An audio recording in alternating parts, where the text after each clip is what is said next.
دفعہ قرآن میں آئے ہیں، سورہ توبہ میں آیت نمبر 33 ہے، سورہ فتح میں آیت نمبر 28 ہے، سورہ صف میں آیت نمبر 9 ہے۔ سورہ توبہ میں اور سورہ صف میں وَلَوْ كَرِهَ الْمُشْرِكُونَ پر آیت ختم ہوتی ہے، سورہ فتح میں وَكَفَىٰ بِاللَّهِ شَهِيدًا پر آیت۔ تقابلی مطالعہ اس اعتبار سے کرنا ہے کہ اس آیت میں سورہ حدید کے تمام رسولوں کے ساتھ تین چیزوں کا ذکر کیا، انزلنا معهم الکتاب والمیزان، اور اس سے پہلے بالبینات، جبکہ حضور صلی اللہ علیہ وسلم کے بیان میں صرف دو چیزوں کا ذکر ہوا، الہدی ودین الحق۔ اس میں اب تقابلی مطالعہ، اس لیے کہ حضور صلی اللہ علیہ وسلم کا اصل معجزہ بھی قرآن حکیم، الہدا سے مراد ہے قرآن، ہدی للناس ہدی للمتقین، الہدا دی گائیڈنس، جس میں کہ ہدایت خداوندی مکمل ہوتی اپنے اتمام کو پہنچ چکی ہے، درجہ تکمیل کو پہنچ چکی، اور حضور کا معجزہ بھی یہی۔ حضور کا معجزہ ید بیضا نہیں ہے، حضور کا معجزہ عصا کی شکل میں نہیں ہے، حضور کا معجزہ کسی اونٹنی کی برآمد ہو جانے کی صورت میں نہیں، حضور کا معجزہ قرآن، یاسین والقرآن انک لمن، قرآن کی قسم ہے، قرآن گواہ ہے، قاف والقرآن، یہ قرآن مجید کی قسم ہے، قرآن گواہ ہے آپ کے لیے، تمہارا صاد والقرآن ذی الذکر، یہ قرآن ہے جو ذکر والا ہے، نصیحت والا ہے، یہی آپ کی۔ اس پر تو انشاءاللہ تفصیلی گفتگو اب دورہ ترجمہ قرآن سے قبل جو میں تمہیدی تقریر کر رہا ہوں اگلے جمعے کی شام کو، وہ اس میں تعارف قرآن میں انشاءاللہ تفصیل کے ساتھ۔ لیکن یہ جان لیجئے کہ معجزہ جمع کتاب مل کر الہدا ہے، اور وہ جو میزان شریعت چلی آ رہی وہ اپنی تکمیل کو پہنچ گئی ہے دین حق کی۔ میں نے جو مضمون لکھا ہے، میری کتاب ہے نبی اکرم صلی اللہ علیہ وسلم کا مقصد بعثت، 3 مقالات پر، درمیانی مقالہ یہی ہے حضور کا مقصد بعثت کیا، اور اس میں تفصیل بیان کی کہ جیسے انسانی ذہن کی ارتقائی مناظر جو ہے، انسان کا فکر اور ذہن انسانی بھی اس میں سے گزرا ہے۔ یہی وجہ ہے کہ الہدا کا اتمام ہوا محمد پر صلی اللہ علیہ وسلم، جبکہ انسان اپنے ذہنی ارتقاء کے اعتبار سے بلوغ کو پہنچ گیا۔ اسی طریقے سے تمدن انسانی کا بھی ارتقاء ہوا ہے۔ کبھی ہم غاروں میں رہتے تھے، کوئی اجتماعی نظام تھا ہی نہیں، پھر کوئی قبائلی نظام ہوا، پھر کوئی اور نظام ہوا، پھر بڑی بڑی مملکتیں قائم ہو گئی۔ اب یہ کہ پورا نظام زندگی جس طریقے سے کہ اجتماعیت کی گرفت میں آ چکا ہے، تو اگر وہ نظام صحیح ہے تو تمام افراد کا معاملہ بھی بہتر ہو جائے گا، نظام ہی غلط ہے تو ظاہر بات ہے کہ مارٹ کا تل پٹ ہو۔ تو جب وہ تمدن اس سطح کو پہنچ گیا کہ بڑی بڑی عظیم مملکتیں، امپائر،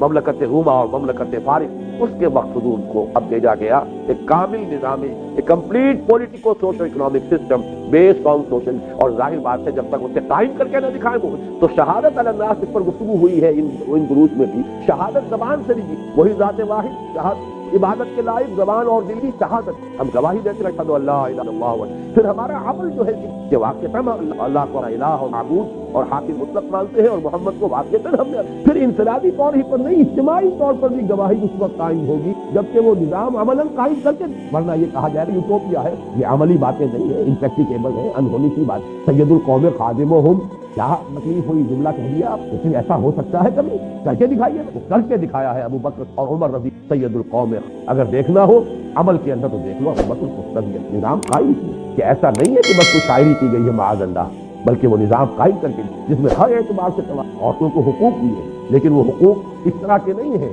کہ خاندانی نظام درم برم ہو، عوام کو حقوق، وہ خلیفۃ المسلمین کو ٹوک پوچھ سکتے ہیں یہ کرتا آپ کا کہاں سے، لیکن یہ نہیں ہے کہ پھر وہ آزادی اس طرح کی ہو جائے کہ وہ جو نظام ہے وہ بالکل درم برم ہو۔ اسی طریقے سے صاحب مال جو ہے اس کے اپنے حقوق ہیں، لیکن یہ کہ مزدور کا اپنا حق ہے، اور یہ کہ مال کو پھینکنے لگ جائے سود کی بنا پر اور ارتکاز زر ہو جائے، یہ سب سے بڑی حرام ہے۔ یہ نظام ہے جو دین حق کی شکل میں محمد عربی صلی اللہ علیہ وسلم، اس کا اب تقابل ہم کر رہے ہیں کہ جہاں جنرلائز قانون آیا وہاں 3 چیز، لقد ارسلنا رسلنا بالبینات وانزلنا معهم الکتاب والمیزان، وہاں فرمایا گیا هو الذی ارسل رسولہ بالہدی ودین الحق، اس لیے کہ الہدا قرآن ہے، قرآن ہی معجزہ بھی ہے اور قرآن ہی الکتاب بھی، اور وہ نظام جو ہے پولیٹیکو سوشل اکنامک سسٹم وہ دین حق کی شکل میں کامل نظام کی پیش کر، تو کس لیے بھیجا حضور کو؟ لِیُظْہِرَہُ عَلَى الدِّینِ، اس نظام کو غالب کر کے۔ یہ نظام کسی اور نظام کے تابع رہے گا تو پھر ظاہر کیسے ہوگا؟ ملوکیت کے تابع ہو گیا، سرمایہ داری کے تابع ہو گیا، کسی اور کے تابع ہو گیا تو وہ تو پھر نظام، وہ تو مذہب بن جائے گا، عقیدہ ہے، نماز ہے، روزہ ہے۔ جیسا کہ خلافت راشدہ کے بعد تدریجاً جب خلافت کا نظام ختم ہوا، ملوکیت آئی، جاگیرداری آئی، سرمایہ داری آئی، اور دین سکڑ کر رہ گیا عقائد میں اور نماز روزہ حج اور زکوٰۃ میں، اور کچھ ذکر اور حلقے جو ہے مراقبوں کے اس میں، باقی وہ نظام جو ہے وہ تو بادشاہوں کا ہے، محل ہے ان کے بن رہے ہیں۔ بادشاہ کی محبوب بیوی کا انتقال ہوا ہے تو کروڑوں روپے سے تاج محل بن رہا ہے، بادشاہ کو محل چاہیے، الحمرا بن گیا بادشاہ کے لیے تو بڑا شاندار توپ کاپی جو ہے، جا کے استنبول میں دیکھیے کتنا عظیم الشان محل بنایا، کہاں عمر فاروق تھے جو حجرے میں رہتے تھے، لیکن کسرا اور قیصر کے ایوانوں کے اندر لرزہ طاری ہوتا تھا ان کے نام سے. کہاں یہ تھے کہ عیاشیاں ہیں، اپنے عیش کے جو ہے ایوان سجا رکھے ہیں، لیکن دنیا کے اندر ان کی کوئی حیثیت نہیں. تو بہرحال اس چیز کو سمجھیے لیظہرہ علی الدین کلہ، تاکہ وہ غالب کرے، قائم کرے، نافذ پورے نظام زندگی پر اسلام چھا جائے، اسلام غالب آ جائے، اسلام قائم ہو جائے، زندگی کا کوئی جز، کوئی پہلو، کوئی ایسپیکٹ اس سے خارج اور فارغ نہ، آزاد نہ. وہی بات یہاں کہی، لقد ارسلنا رسلنا بالبینات وانزلنا معهم الکتاب والمیزان لیقوم الناس بہ. اب یہ مقصد پورا کیسے؟ پہلے آیت کا ترجمہ کر لیجئے، وانزلنا الحدید، ہم نے لوہا بھی فیہ بأس شدید. باس کا ترجمہ بعض لوگ ذرا اوائڈ کرتے ہوئے قوت، اس میں بڑی طاقت، لیکن حقیقی ترجمہ اس کا یہ کہ اسلحہ کی قوت، اسی سے تلوار، اسی سے نیزہ، اسی سے ڈھال. اصل میں لوہا اس لیے اسلحہ فیہ باس شدید، اسی لیے یہ جب بھی لفظ آتا ہے باسا، جب جمع کی شکل میں آتا ہے اس سے مراد ہوتا ہے فقر، فاقہ، بھوک. لیکن جب الباس آتا ہے تو جنگ. چنانچہ ہمارا جو دوسرا درس ہے لیس البر ان تولوا وجوہکم قبل المشرق والمغرب، آخری میں جب آتے ہیں الفاظ والصابرین فی البأساء والضراء وحین البأس، صبر کرنے والے باسا میں یعنی تنگی ہے، فاقہ ہے، بھوک ہے اور تکلیف ہے، کوئی مصیبت ہے، کوئی زخم لگ گیا ہے اس کی تکلیف ہے، اور حین الباس جنگ کے وقت. اصل تو جہاں جان کے لالے پڑ جائیں، جہاں جان کی بازی کھیلنی، جو صبر کا وہاں مظاہرہ کر سکے وہ ہے کہ جو کوالیفائی کر گئے. اولئک الذین صدقوا اولئک هم المتقون، یہ ہے وہ لوگ کہ جو واقعتاً سچے ہیں اپنے دعوی ایمان میں، اور یہ ہے وہ لوگ جو واقعتاً متقی. تو ذہن میں رکھیے یہاں پر فیہ باس شدید، اس میں شدید جنگ کی صلاحیت. ومنافع للناس، لوگوں کے لیے دوسرے منفعتیں بھی ہیں، فائدے. آج کل تو اس کی ہمارے ہاں نزدیک کوئی اہمیت کم ہو گئی ہے، ورنہ توا پر آج چمٹا پھکنی سب لوہے سے بنتی. اب تو یہ ہے کہ بہرحال اس طرح کا معاملہ نہیں رہا. اوونز ہے اس میں شاید وہ لوہا اس طرح سے نمایاں ہو کے نظر نہیں آتا ہے، لیکن یہ کہ لوگوں کے لیے اور بھی فائدے. وَلِيَعْلَمَ اللَّهُ مَن يَنصُرُهُ، اور تاکہ اللہ یہ دیکھے. یعلم کا ترجمہ ہمیشہ ہم کرتے ہیں دیکھے، جان لے نہیں، اس لیے کہ اللہ تعالیٰ کا علم قدیم ہے، اللہ کو معلوم ہے کون کتنے پانی میں، لیکن اللہ دکھا دینا چاہتا ہے لوگوں کو، ظاہر کر دینا چاہتا، تاکہ اللہ دیکھ لے یا اللہ دکھا دے، ظاہر کر دے. مَن يَنصُرُهُ وَرُسُلَهُ بِالْغَیب، کون ہے وہ جو غیب کے باوجود اس کی یعنی اللہ کی اور اس کے رسولوں کی مدد کر. دین اللہ کا ہے، پولیٹیکل سوشل اکنامک سسٹم اس کا، حاکمیت اللہ کے لیے. 2 مرتبہ پہلے حصے میں آیت ہم پڑھ چکے، لہو ملک السماوات والارض. ہم یہ بھی پڑھ چکے العزیز الحکیم، وہی بادشاہ حقیقی وہ ہے، حکم اس کا چلنا چاہیے. لہذا جو لوگ اس لوہے کی طاقت کو ہاتھ میں لے کر اللہ کے حکم کو نافذ کرتے ہیں وہ اللہ کے مددگار ہوئے. اور اللہ کے اس دین کو عملاً قائم کرنا فرض منصبی ہے محمد الرسول اللہ کا اور رسولوں کا، تمام رسولوں کا، تاکہ عدل قائم کرے. اور حضور کے لیے واحد کے سیدھے میں بھی آ گیا امرت لأعدل بینکم، اور یہاں 3 مرتبہ آ گیا لیظہرہ علی الدین کلہ. تو گویا کہ جو بھی لوہے کی طاقت لے کر محمد کی نصرت کے لیے میدان میں آ گئے صلی اللہ علیہ وسلم، وہ اللہ کے بھی مددگار رسول. جس کو میں کہہ رہا ہوں کہ یہ ہے درحق، جس کو عریاں کا لفظ میں نے استعمال کیا ہے بارہا اتنے واضح الفاظ میں. دیکھیے آدمی جھجکتا ہے، کہنا نہیں چاہتا، لیکن اللہ تعالیٰ کو واللہ لا یستحیی من الحق، اللہ کو حق بات کے کہنے میں کوئی رکاوٹ نہیں، کوئی جھجک.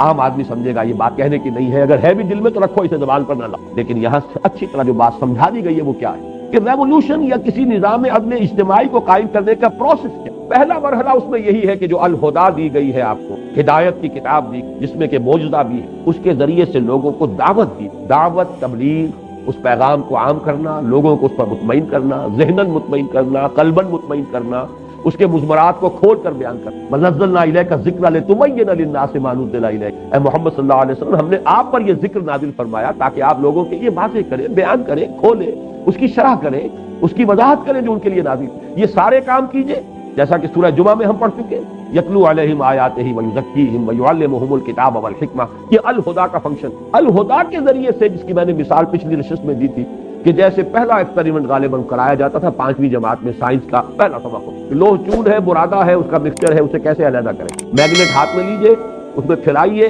لوہ چون جو ہے وہ اس کے ساتھ چمٹتا چلا جائے گا، برادہ رہے گا. بالکل یہی معاملہ ہے. یہ الہدا، یہ میگنیٹ ہے ہدایت کی طرف کھینچنے. کھینچے گا کس کو؟ جس کی اپنی فطرت کے اندر وہ ہدایت کسی نہ کسی درجے میں موجود. اگر وہ ہے ہی نہیں تو جیسے برادہ نہیں چمٹتا اس میگنیٹ کے ساتھ، وہ ابو جہل نہیں چمٹے جن کی فطرتیں مست ہو چکی ہیں. ابو لہب نہیں چمٹے چاہے وہ حقیقی چچا ہے اور ایک دیوار بیچ کا پڑوسی ہے محمد رسول اللہ صلی اللہ علیہ وسلم. اور ہو یہ رہا ہے کہ آپ کے گھر میں کھانڈی پک رہی ہے تو اس کے اندر بھی غلادت پھینکی جا رہی ہے، اور یہ اچھا سگا چچا ہے جو باپ کی جگہ پر ہوتا. لیکن یہ کہ وہ اعناد اور رشوت شقاق یہ اس درجے ہے اندر اور حسد کہ اس کی وجہ سے یہاں تک جا سگا. اس حوالے سے جان لیجیے کہ جس کے اندر صلاحیت ہے وہی کھینچے گا. جو گڈ کنڈکٹر آف ہیٹ ہے اسی میں حرارت جو ہے وہ سرایت کرے، جو گڈ کنڈکٹر آف الیکٹریسٹی ہے اسی میں کرنٹ پاس کرے گا. لیکن بہرحال آپ اس میگنیٹ کو پھیلائیں. جتنا بڑا معاشرہ ہے اتنا ہی پھیلائیں گے، تبھی اس میں جو بھی سلیم الفطرت لوگ ہیں وہ چمٹ کر آئیں گے۔ آپ صرف ایک کلیا میں گڑ پھوڑتے رہیں گے تو اور آس پاس کے لوگوں کو کیا پتہ؟ لہذا جو بھی آپ کا پہلا فیلڈ ہے، میدان کار جو ہے، اس کی وسعت کے مطابق اس قرآن کی دعوت کو پھیلائیے عام۔ پھر یہ کہ وقت کی ذہنی سطح کے مطابق ہو، یہ نہ ہو کہ آپ واز کہہ رہے ہو صرف جو آپ کا ذہین عنصر ہے وہ اس کو سمجھے، اس کی طرف توجہ ہی نہیں دے گا، واز کہہ رہے ہیں یہ۔ اس کے لیے دلائل ہونے چاہیے، براہین ہونی چاہیے۔ ادعو الی سبیل ربک بالحکمۃ والموعظۃ الحسنۃ وجادلھم باللتی احسن۔ قرآن جو ہے موعظہ بھی ہے، قرآن برہان بھی ہے، قرآن میں حکمت بھی۔ ذالک مما اوحی الیک ربک من الحکمہ، قرآن کی حکمت کے ذریعے سے حکماء کو، عقلاء کو، جو بھی آپ کا انٹلیکچوئل ایلیٹ ہے اسے بلائیے، قرآن کے واعظ کے ذریعے سے عوام الناس کو کھینچیے۔ بہرحال جن کے اندر بھی وہ خیر ہے، بھلائی ہے، صلاحیت کھنچائیں، لیکن جن کے اندر نہیں ہے وہ تو نہیں آئیں گے، اور جن کے مفادات ہیں وہ بات کو حق سمجھ کر بھی نہیں۔ جیسے کہ میں نے پہلے مثال دے چکا کہ یہود کے علماء سے بڑھ کر کون تھا جو حضور کو پہچانتا؟ یعرفونہ کما یعرفون ابناءہم، مانا کیوں نہیں؟ ان کی چودراہٹیں تھیں، ان کی مسندیں تھیں، ان کی حیثیتیں تھیں، لوگ ان کے ہاتھ چومتے تھے، لوگ آتے تھے ان سے فتوے مانگتے تھے، ان سے مسئلے پوچھتے تھے، عالم وہ تھے۔ لہذا اب حضور کو مان لے تو ان کی حیثیت ختم ہو، نہیں مانا۔ اس حوالے سے جان لیجیے ایک ویسٹڈ انٹرسٹ اس کا اکثر حصہ رہ جائے گا، جو نہیں مانے گا، نہیں قریب آئے گا، اپنے مفادات میں۔ گرڈ اپ یور لوئن، ان کی تو کوشش یہ ہوگی کہ راستہ روکو، نظام کہنا کے پاس مانو، یہ معرض انقلاب میں ہے، your interest are being threatened, gird up your loins, resist, آؤ اپنے مفادات کے تحفظ کے لیے کھڑے ہو۔ لہذا آخری مرحلہ انقلاب میں پھر ایک ہی راستہ ہے کہ جو وہ سلیم الفطرت لوگ آ گئے ہیں ان کو جمع کریں، آرگنائز کریں، ان کا تزکیہ کریں، نیتیں بھی خالص ہو جائیں، کوئی کھوٹ نہ رہے، ان کی شخصیتیں نکھر جائیں، کوئی شک اور شبہ نہ رہے لوگوں کو ان کے کردار کے بارے میں، آزمائشوں میں سے گزرے، امتحانوں میں سے نکلے، پھر ان کو منظم کرو، کوڑا بناؤ انہیں بٹ کر، جیسے کہ آپ رسیوں کو اور مختلف دھاگوں کو بٹ دیں گے تو کوڑا بنے، طاقت بنے۔ علیحدہ علیحدہ دھاگا جو ہے اس کو توڑ دے گا جو چاہے گا، لیکن جب بٹ کر آپ نے کوڑا بنایا ہے، اب یہ کوڑا باطل کے اوپر یہ ہے، اس کے لیے ظاہر بات ہے ٹکرانا پڑے، اور ٹکرانے کے لیے جب میدان میں آؤ گے تو یقتلون کے ساتھ یقتلون بھی ہوگا، جہاں قتل کرو گے قتل ہوگے بھی، تمہیں کوئی گارنٹی نہیں ہے کہ تم قتل نہیں ہوگے، کوئی لوہے کے جسم تمہیں نہیں دیے گئے ہیں کہ برچھا جو ہے پار نہیں ہوگا، حمزہ کے جسم سے وہ برچھی جو ہے وحشی کی وہ پار ہو گئی، آر پار ناف کے قریب سے جو ہے لگی ہے وہ پار گئی، تو پھر اور کون ہوگا جسے کوئی ضمانت حاصل ہو، کوئی اللہ کی طرف سے انشورنس ہو۔ ان اللہ اشترى من المؤمنین انفسهم واموالهم بان لهم الجنہ یقاتلون فی سبیل اللہ فیقتلون ویقتلون، اللہ نے اہل ایمان سے ان کے مال، ان کی جانیں خرید لی ہیں جنت کے عوض، تو اللہ کی راہ میں جنگ کر رہے ہیں، قتل کرتے بھی ہیں، قتل ہوتے بھی ہیں، یقتلون ویقتلون۔ غزوہ بدر میں 70 قرشی مارے گئے، صحابہ صرف 14 شہید ہوئے، 13 آن دی اسپاٹ، ایک زخمی ہو گئے تھے جو مدینے واپسی پر راستے میں شہید ہو گئے، انتقال ہو گیا۔ لیکن غزوہ احد میں مسلمانوں کی غلطی کی وجہ سے پانسا بالکل پلٹ گیا، 70 مسلمان سے یقتلون ویقتلون۔ یہ تو کرنا پڑے گا انقلاب، اس کے بغیر، اس کے لیے جان دینی اور اس کے لیے طاقت کا استعمال۔ اور اس کے لیے میں آپ سے کیا عرض کروں کہ علامہ اقبال کی جو عظمت میرے دل میں اس لیے کہ ان حقائق کو جس خوبصورتی سے انہوں نے بیان کی، 2 شعر ان کے ایسے ہیں، ایک تو وہ فلسفے کے اعتبار سے چوٹی کے شعر تو میں پہلے سنا چکا ہوں آپ کو جمعرات کے روز، یا یہ کہ آج بھی پہلی نشست میں سنایا ہے، یہ جو فلسفہ انقلاب کے 2 شعر ہیں، گفتند جہان ماں آیا بتمی ساگر، گفتم کے نمی ساگر، گفتند کے برہم زد، اللہ نے مجھ سے کہا، گفتند انہوں نے کہا، جہان ماں آیا بتمی ساگر، میرا یہ جہان جو میرا دنیا ہے اس وقت جس میں میں نے تمہیں بھیجا ہے، یہ تمہارے ساتھ سازگاری کرتا ہے، تمہیں پسند ہے، ٹھیک ہے، یہ نظام صحیح ہے، گفتم کے نمی، میں نے کہا نہیں یہ صحیح نہیں ہے، میرے ساتھ سازگاری نہیں کرتا، گفتند کے برہم زن، اللہ نے فرمایا توڑ پھوڑ کر رکھ دو، برہم زن، اور برہم زن کے لیے راستہ کیا ہے؟ با نشہ درویش در ساز و دمادم زن، پہلا مرحلہ درویشی کا ہوگا، دعوت ہے، تبلیغ ہے، گالیاں کھا کر بھی دعائیں دینی ہوگی، پتھراؤ کے جواب میں بھی اللہ توفیق دے تو پھول پیش کر، جو لوگ خون کے پیاسے انہیں معاف کرنا ہوگا، تاکہ جیسے کہ اللہم اہد قومی انہم لا یعلمون، اس کو یوں سمجھیے کہ بدھ مت کا بھکشو بھی میں اگر کہوں تو غلط نہیں ہے، دعوت کے مرحلے پر یہ روش اختیار کرنی، دعوت دو، دعوت کے اندر تو التجا بھی ہوتی ہے، لجاجت بھی ہوتی ہے، اللہ کے بندو سنو میری بات، در در پر جا رہے ہیں، کسی نے کچھ کہہ دیا، کسی نے کچھ، 3 آدمیوں سے ملے ہیں جا کر طائف میں، ایک نے کہا اچھا جی آپ کے سوا کوئی نہیں ملا تھا اللہ کو رسول بنانے، نکل جاؤ یہاں سے، ایک نے کہا جاؤ چلے جاؤ میں تم سے بات بھی نہیں کرنا، اس لیے کہ یا تو تم جھوٹے ہو یا سچے ہو، جھوٹے ہو تو جھوٹے کو میں منہ نہیں لگاتا، سچے ہو تو کہیں میں کوئی گستاخی کر بیٹھوں گا، اگر تم واقعی اللہ کے رسول ہو تو بہتر ہے تم روانہ ہی۔ ایسے ایسے زہر میں بجھے ہوئے جملے محمد رسول، اور پھر جب روانہ ہوئے واپس تو انہوں نے وہاں کے اسٹریٹ ارچنز جنہیں آپ کہتے ہیں انہیں ذرا اشارہ کیا، پتھراؤ ہو رہا ہے، تاک تاک کر ٹخنے کی ہڈی کو نشانہ بنا، اور صرف ایک ساتھی زید ابن حارثہ، ایک آدمی ایک طرف سے ڈھال بن سامنے آتے ہیں حضور کو بچانے کے لیے، کور کرنے کے لیے، ادھر سے مارتے ہیں پتھر، ادھر سے مارتے ہیں پیچھے سے، جسم لہو لہان ہو رہا ہے، پاؤں میں آ کر خون جم گیا ہے جوتیوں میں، پھر کچھ غشی سی تاری ہوئی ہے، بیٹھ گئے ہیں، تو ایک گنڈا آیا ادھر سے، اس نے اس بغل میں ہاتھ ڈالا ہے، دوسرے نے دوسری بغل میں، اٹھو چلو۔ یہ نقشہ ہے اللہ کے رسول کا، محبوب رب العالمین کا، سید الاولین والآخرین کا۔ داعی فریاد آئی ہے زبان کی، اللہم الیک اشکو ذو فقر قوتی وقلت حیلتی وہوانی علم الی من تکلنی الی بعید یتجہمنی او الی عدو ملکت امری۔ اے اللہ تیری ہی جناب میں فریاد لے کر آیا ہوں، اور وسائل کی کمی کا، یہ قوت کی کمزوری کا، کہاں جاؤں، کس سے شکوہ کروں، کس سے فریاد کروں، مجھے کس کے حوالے کر دیا، دشمن کے حوالے کر دیا، جو چاہے کر دوں۔ یہ فریاد آئی، اس وقت وہ فرشتہ آیا ملک الجبال کہ اللہ نے مجھے بھیجا ہے، میں ان پہاڑوں پر معمور فرشتہ ہوں، آپ اگر حکم دیں میں ان دونوں پہاڑوں کو ٹکرا دوں گا جس کے مابین طائف کی بستی۔ فرمایا نہیں، کیا عجب کہ اللہ کا، بتائیے کون بدھ مت کا بھکشو اس سے آگے جائے گا، درویشی، اور جب کہ نگاہوں کے سامنے ذبح کیے، حضرت سمیہ ذبح کی، حضرت یاسر ان کے شوہر جس بری طریقے سے ٹارچر کیا ابو جہل سر عام، اور حضور پاک سے گزرے اور کہتے ہیں اسبروا یا اعلی یاسر فإن موعدکم، اے یاسر تمہارے جنت، تمہارے وعدے کی جگہ اللہ کے ہاں جنت۔ لیکن ساتھیوں میں سے کسی کو اجازت نہیں دی کہ جا کے ابو جہل کی ٹکا موٹی کر دیں۔ ابھی مرحلہ درویشی کا نغمہ ہے، بلبل شوریدہ تیرا خام، ابھی اپنے سینے میں اسے اور ذرا تھام، ابھی ذرا اپنے جذبات انتقام کو تھامو۔ ابھی مرحلہ پیسو ریزسٹنس کا، ایک وقت آئے گا تمہارے ہاتھ کھول دیے جائیں گے، اذن للذین یقاتلون بانہم ظلموا، ایک وقت آنے والا ہے تمہیں اذن قتال بھی ملنے والا ہے، تمہیں اینٹ کا جواب پتھر سے دینے کی اجازت ملے گی، لیکن ابھی تھامو۔ نغمہ ہے بلبل شوریدہ تیرا خام، اپنے سینے میں سے، اور وہ وقت آیا پھر تلواریں بھی ہیں، نیزے بھی ہیں، میدان میں آئے، یقاتلون فی سبیل اللہ یقتلون و یقتلون۔ اس کو اقبال نے دو مصروں میں پہلا شعر پھر سن لیجئے، گفتند جہان ماں آیا بطن سازد، گفتم نمی سا، گفتند کے برہم زن، نظام کو توڑ دو، پھوڑ، با نشہ درویشی در ساز دمادم۔ پہلا مرحلہ یہ ہوگا، درویشی کی روش اختیار کرو، درویشی کی خوب پختہ کرو، اور کرتے رہو محنت، دعوت ہے، تربیت ہے، تنظیم ہے، صبر ہے، پوری طریقے سے جھیلو تکلیفیں، مصیبتیں، درویشی کیوں پختہ شوی، جب تیار ہو جاؤ، پختہ ہو جاؤ،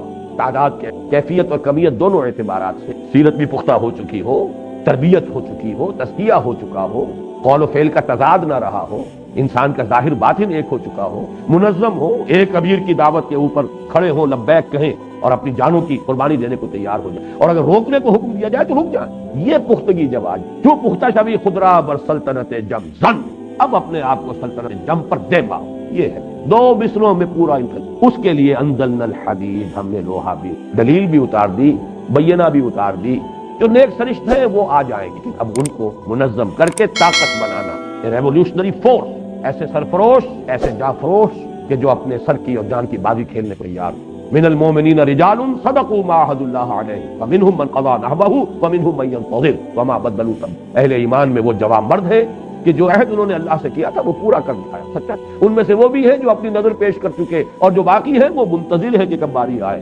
وبال دوش ہے سر جس میں ناتماں پہ مگر لگا رکھا ہے، یہ ہے وہ آیت مبارکہ وانزلنا الحدید فیہ باس شدید، اس میں قوت ہے جنگ، ومنافع للناس، کچھ اور فائدے، پھکنی اور توا اور پرات اور چمٹا اور بالٹی وہ بھی بنا لو، وَلِيَعْلَمَ اللَّهُ مَن، تاکہ اللہ دیکھے کون ہے وفادار بندے، کون ہے صادق الایمان، ایمان کا دعویٰ تو آسان ہے۔ اب دیکھیے اس کے ساتھ ایک تو وہ آیت جوڑ لیجئے سورہ صف کی، ان اللہ یحب الذین یقاتلون، یہ صورت ایسی عجیب ہے، اس میں نہ لفظ جہاد آیا نہ قتال آیا، دونوں کے مضامین موجود ہیں، حدید، لوہا، اسلحہ کا ذکر ہے، لیکن یہ کہ اصل میں سارے مضامین کل مسبحات کے اس میں جمع۔ وَلِيَعْلَمَ اللَّهُ مَن يَنصُرُهُ، محبت مجھے ان جوانوں سے ہے ستاروں پہ جو ڈالتے ہیں کمند۔ اللہ کو محبوب وہ بندے ہیں، وہ نہیں کہ تو فقط اللہ اللہ اللہ اپنے گھروں میں بیٹھے ہوئے ضربے لگائے جاؤ، ساری عمر ضربے ہی لگاتی گزار دو، کوئی باطل کے ساتھ کبھی نہ پنجہ آزمائی کرنا، نہ کبھی باطل کو للکارنا۔ ان کے بارے میں تو حدیث سنا دی حضور نے، اوحى اللہ عز وجل الی جبرائیل علیہ الصلوۃ والسلام ان اقلب مدینہ کذا وکذا باہلھا، اللہ نے حضرت جبرائیل کو حکم دیا فلاں فلاں بستیوں کو تلپٹ کر دو اس کے رہنے والوں سے۔ قال فقال ان فیھا عبدک فلانا لم یعصک طرفۃ عین، حضور فرماتے کہ حضرت جبرائیل نے عرض کیا پروردگار اس بستی میں تو فلاں بندہ بھی ہے جس نے آج تک کبھی پلک جھپکنے جتنی دیر بھی معصیت میں بسر نہیں۔ قال فقال اقلبها علیہ وعلیہم، حضور فرماتے اس پر اللہ نے فرمایا الٹو اس بستی کو پہلے اس پر پھر دوسرا، فإن وجهه لم يتمعر في طاعة قط، اس لیے کہ اس کے چہرے کا رنگ میری غیرت کی وجہ سے کبھی بیٹھا رہا اپنی ذاتی نیکی اور ذاتی تقوی اور ذاتی عبادت گزاری اور ذاتی جو ہے تہجد گزاری اور مراقبے، یہ باطل جو ہے فلرش کرتا رہا، پھیلتا رہا، اس کا بول بالا ہوتا رہا، شریعت کی دھجیاں بکھرتی رہی، یہ لگا رہا آپ نے اسی کام میں، تو یہ زیادہ بڑا مجرم ہے دوسروں سے۔ اقلبها علیہ وعلیہم، الٹو اس بستی کو پہلے اس پر پھر دوسرا، یہ نہیں ہے راستہ۔ ہاں اپنی تربیت، اپنا تزکیہ یہ کیے بغیر میدان میں آ جاؤ گے تب وہی کچھ ہوگا جو آج جہاد کے نام سے ہو رہا ہے۔ وہ جہاد بھی بدنام ہوگا اور جہاد فساد کی شکل اختیار کرے۔ نہ دعوت کا مرحلہ آیا، نہ تربیت کا مرحلہ آیا، نہ تزکیے کا مرحلہ آیا، نہ اپنے قول و فعل کے اندر درستی کی گئی، یہ سب کچھ نہیں ہے، اور نکل کھڑے ہوئے تلواریں لے کر اور کلاشنکوف لے کر، اور وہ جہاد ہو رہا ہے۔ اس جہاد کا جو بھی دنیا میں مذاق ہو رہا ہے، بدنام ہو رہا ہے وہ جہاد، بدنام کنندگان نکو نامے چند، دین کی بنیادی اصطلاحات کو جس طریقے سے اس وقت رسوا کر اس کا نتیجہ فساد ہو رہا ہے، کچھ حاصل نہیں۔ تو یہ ہے اصل میں پورا پروسیس جس پر کہ وہ منہج انقلاب نبوی میری کتاب ہے، انگریزی میں اس پر اب پورے کیسٹ انگریزی میں موجود ہیں، اردو میں موجود ہیں، 5 میں نے لیکچر جو ہے پچھلے سال محاضرات قرآنی میں غالباً 2 گھنٹے کے وہ لیکچرز ہیں، 3 ہمارے کیسٹس جو ہے اس کے ویڈیو کیسٹس کے اندر وہ پورا میرا منہج انقلاب نبوی کیا ہے، اس کے مختلف مراحل کیا ہے، اور یہ کہ قتال کی آج کے زمانے میں کیا صورت، ایک ون وے قتال بھی ہے، یک طرفہ جنگ، اور یک طرفہ جنگ یہ ہے کہ آپ مظاہرے کے لیے، پکٹنگ کے لیے آ جائیے، نہیں دیں گے اب ہم یہاں پہ ٹیکس نہیں دیں گے، لگان نہیں دیں گے، یہ حرام کا کام ہو رہا ہے، جو یہ سودی نظام ہے جو چل رہا ہے، ہم نہیں دینے کو تیار ٹیکس، آپ پر گولیاں برسیں گی، گولیاں کھائیے۔ لیکن یہ کہ جس طریقے سے ایرانیوں نے 30-40 ہزار جانیں دے دی، لیکن پھر انقلاب آ گیا، کشمیر میں بھی 40 ہزار جانیں دی جا چکی، کہاں ایران جتنا بڑا ملک، کہاں وہ کشمیر، اگرچہ اسے ایران صغیر کہتے ہیں، کل جسے اہل نظر کہتے تھے ایران صغیر، لیکن اگر یہ اعداد و شمار صحیح ہے، اور اس کا میں سمجھتا ہوں کہ بالکل غلطی کا کوئی امکان ہی نہیں، جس طریقے کا وہاں قتل عام ہو رہا ہے، لیکن یہ کہ 40 ہزار جانے جانے کے باوجود جو ہے نتیجہ کیا ہے، اور وہاں پر بھی اگر وہ جانے دی گئی بادشاہ کو بھاگنا پڑا، اس لیے کہ وہ ون وے وار تھی، انہوں نے مارا کسی کو نہیں، خود مارا۔ نتیجہ یہ ہوا کہ الٹی فوج جو ہے، اندیشہ ہو گیا شاہ کو کہ یہ فوج الٹ پڑے گی میرے خلاف، آخر ان کے کتن کن ہیں، انہی کے لوگ ہیں، انہی کے بھائی بنے، انہی کے بھتیجے بھانجے سامنے موجود، تو ایک حد تک تو جیسے کہ یہاں پر بھٹو صاحب کو جواب دے دیا تھا فوج نے، صاحب کب تک ہم لوگوں کو، اپنے قوم کے لوگوں کو، یہ کوئی آکوپیشن آرمی تو نہیں ہے، نیشنل آرمی ہے، کتنوں کو مارے گی، کیوں مارے، آپ کوئی معاملہ کیجیے جاتا، کہا تھا انہوں نے، میں نے دیکھا تھا وہ، میری کرسی بہت مضبوط، لیکن آپ نے دیکھا کہ وہ کرسی تو بڑی کمزور ثابت ہوئی، کرسی تو مضبوط تھی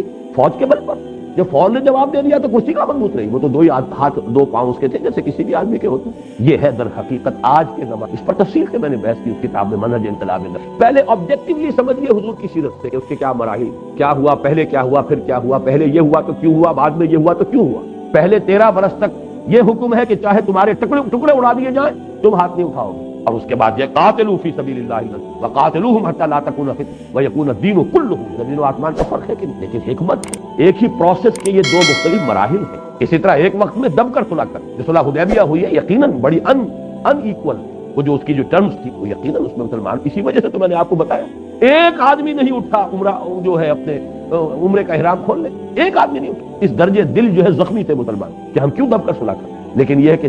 1 سال کے بعد قریش کا سردار ابو سفیان چل کر آتا ہے مدینے، خوش آمدید کر رہا ہے، سفارشیں کروا رہا ہے، خدا کے لیے صلح دوبارہ کر لی، دور نہیں کر رہے، کیوں؟ اسی کو ٹائم بھی نے کہا نا، کیونکہ ان کی تو آنکھیں اندھی ہیں، انہوں نے تو ظاہر کو دیکھا ہے، انہوں نے کنٹراسٹ شو کیا ہے، Muhammad failed as a prophet but succeeded as a statesman, مکے میں محمد نظر آتے ہیں واقعی جیسے نبی تھے، جیسے ان کا تصور نبی کا حضرت یحییٰ کا حضرت عیسیٰ کا، تو مکے والا محمد تو واقعی یحییٰ اور عیسیٰ والا ہی ہے، دعوت دے رہا ہے، تبلیغ کر رہا ہے، مارے کھا رہا ہے، گالیاں سن رہا ہے، but he failed there as he sees, Muhammad failed at Mecca, Muhammad failed as a prophet but succeeded as a statesman. اب مدینے میں آ کر تو ایک مدبر ہے، حکمران ہے، جنگجو ہے، سپہ سالار ہے، وہاں کامیابی ہوئی ہے تو اس سے ہوئی، یہ اس کا قول ہے۔ اور ڈاکٹر منگومری واٹ اس نے پھر اسی جملے کو در حقیقت جو ہے 2 والیومز کے اس کو ایکسپاؤنڈ کی، Muhammad at Mecca, Muhammad at Medina, to highlight the contrast کہ مکے والا محمد تو بالکل ہی کچھ اور تھا، مدینے والا محمد بالکل کچھ اور تھا، معاذ اللہ، شخصیت ایک ہی ہے، پروسیس ایک ہی، لیکن پروسیس کے مراحل ہیں۔ ایک مرحلہ انقلابی جو ہے وہ ہے